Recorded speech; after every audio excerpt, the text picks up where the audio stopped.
السلام علیکم ورحمۃ اللہ وبرکاتہ۔ دین کرام، غسل میں ایک ایسی غلطی جس کی وجہ سے آپ کتنا بھی نہا لیں لیکن آپ کا غسل نہیں مانا جائے گا اور آپ پاکی حاصل کر ہی نہیں سکتے، آپ پاک ہو ہی نہیں سکتے۔ اور اس غلطی کو لوگ غلطی نہیں سمجھتے ہیں۔ کچھ لوگ تو ایسے ہیں کہ وہ پورا غسل کرنے کے بعد انہیں نہیں لگتا ہے کہ ہم نے غسل کیا ہے نہیں کیا، کنفیوز رہتے ہیں، پتہ نہیں ہمارا غسل ہوا یا نہیں ہوا، ہم پاک ہوئے یا نہیں ہوئے۔ تو میں آپ کو بتا دیتا ہوں کہ اگر آپ نے 3 کاموں کو اچھے سے ادا کر لیا تو آپ پاک ہو جائیں گے، آپ کو لگے آپ پاک ہیں یا آپ کو بالکل نہ لگے کہ آپ پاک ہیں، لیکن آپ پاک ہو جائیں گے۔ کچھ لوگ جائیں گے 1-1 گھنٹہ نہاتے رہیں گے، انہیں ایسی انزائٹی ہوتی ہے، انہیں لگتا ہی نہیں ہے کہ پتہ نہیں ہم ناپاک تو نہیں ہیں، ہمیں نجاست لگی ہوئی تھی تو پیر اچھے سے نہیں دھوئے یا ہاتھ نہیں دھوئے یا یہ نہیں کیا وہ نہیں کیا۔ بہت بار پانی ڈالتے رہتے ہیں، آدھی ٹنکی ختم ہو جاتی ہے لیکن وہ پاک ہی نہیں ہوتے ہیں۔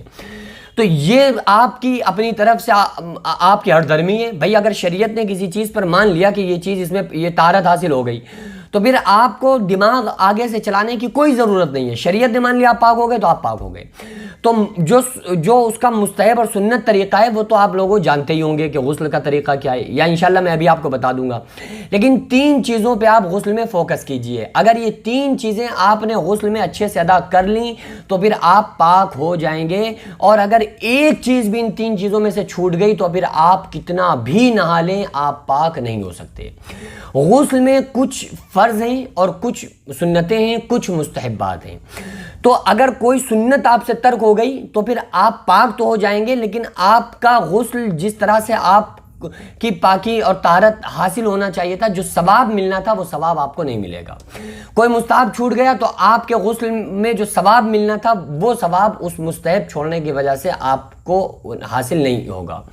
لیکن اگر آپ میں ان فرائض میں سے، غسل کے فرائض میں سے ایک فرض چھوٹ گیا تو پھر آپ کتنا بھی نہا لیں آپ کا غسل نہیں مانا جائے گا۔ تو بہت ساری سنتیں ہیں کہ آپ پہلے یعنی کہ اچھی طرح سے وضو کر لیں، پیروں کو چھوڑ دیں، باقی سارا وضو کر لیں اور پیر نہ دھوئیں، اور پھر وضو کرنے کے بعد سب سے پہلے نجاست دور کریں، پھر وضو کر لیں، اس کے بعد پہلا لوٹا آپ سر پہ ڈالیں، دوسرا سیدھے کاندھے پہ، تیسرا الٹے کاندھے پہ۔ یہ کچھ سنت چیزیں ہیں غسل میں۔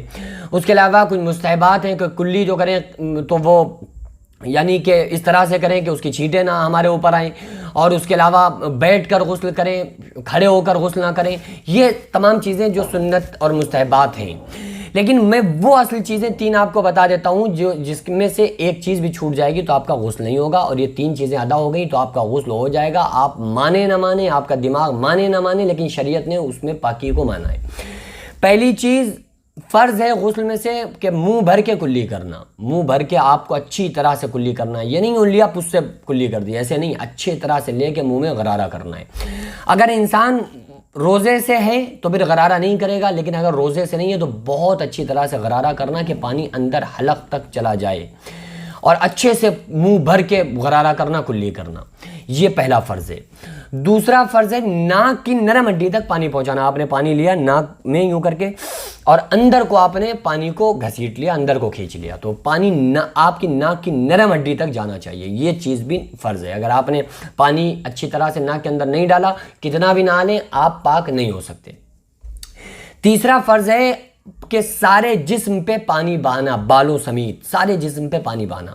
اگر ایک بال کے برابر بھی سوکھا رہ گیا تو پھر آپ کا غسل نہیں مانا جائے گا۔ اگر کہیں کوئی جگہ سوکھی رہ گئی نا آپ کی، کہیں بھی اندر بغل کے اندر یا کہیں بالوں کے اندر، مولا علی فرماتے ہیں کہ میں غسل کرنے میں بالوں کے ساتھ جنگ کرتا ہوں، یعنی کہ اتنی اچھی طرح سے پانی کو اندر جڑوں کے اندر جذب کرتا ہوں کہ جیسے جنگ کی جاتی ہے، بہت جد و جہد کے ساتھ۔ تو انسان کے اگر بال بڑے ہیں تو اس طرح سے کرے، بال چھوٹے ہیں تو پھر آرام سے اپنے بالوں کی رگوں کے اندر پانی کی تری کو پہنچانا چاہیے، پانی کو جڑوں کے اندر تک پہنچانا چاہیے۔ تو یہ 3 فرض ہے۔ منہ بھر کے کلی کرنا، روزہ ہو تو غرارہ نہیں کیا جائے گا، روزہ نہیں ہے تو غرارہ کرنا۔ نمبر 2 ناک کی نرم ہڈی تک پانی پہنچانا۔ نمبر 3 سارے بدن پہ پانی بہانا۔ ایک بال کے برابر بھی سوکھا رہ جائے گا تو غسل نہیں ہوگا۔ یہ 3 فرض اگر آپ نے غسل میں ادا کر لیے تو پھر آپ پاک ہو گئے۔ اگر آپ کو لگ رہا ہے کہ آپ پتہ نہیں پاک ہوئے کہ نہیں، تو پھر یہ آپ کو صرف انزائٹی ہے، آپ کو پرابلم ہے دماغی، باقی اور کوئی مسئلہ نہیں ہے۔